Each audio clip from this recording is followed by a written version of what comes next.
Good evening. The online general speech tip sheet has several sections. A few of those sections I will go into further detail explaining. The first is assignments.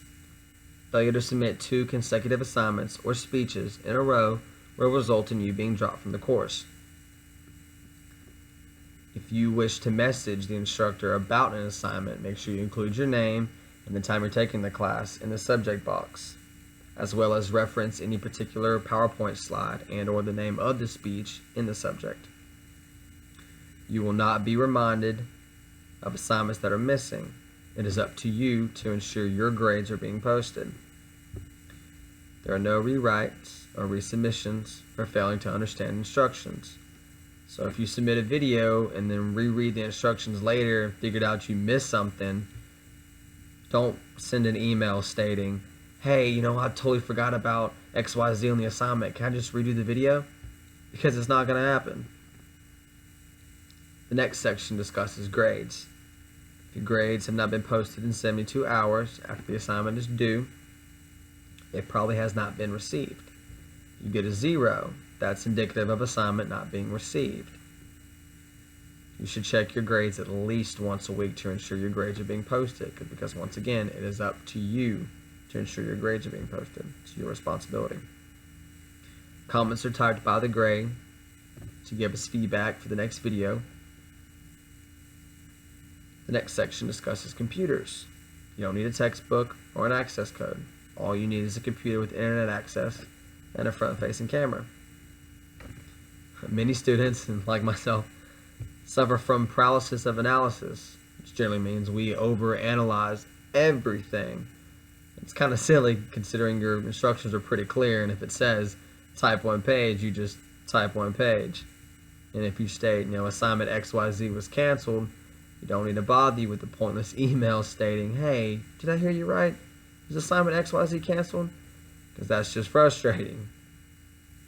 If you do need clarification on the instructions, reread it a few times. Make sure you don't answer your own question first before emailing.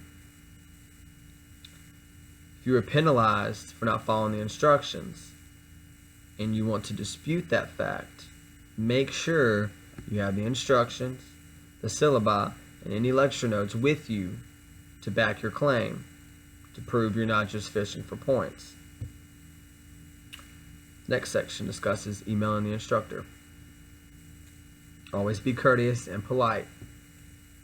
Certain people tend to be really bold behind a computer. I like to call those people keyboard warriors. They all seem big and bad behind a computer, but then when you meet them in person, they're not so outgoing. They're all shy and timid, and they're not the person they are portraying themselves to be through email.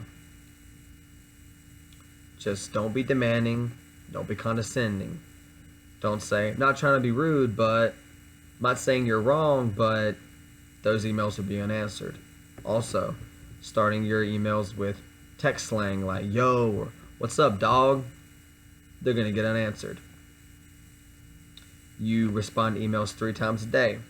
Once at 10 o'clock in the morning, another at 2, and finally at 5:30.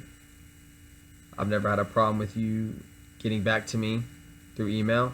You're very fast and resourceful, and I appreciate that. But if for whatever reason you're super busy and it's been 24 hours and we need a response, we can call this number. It's 706-649-1753.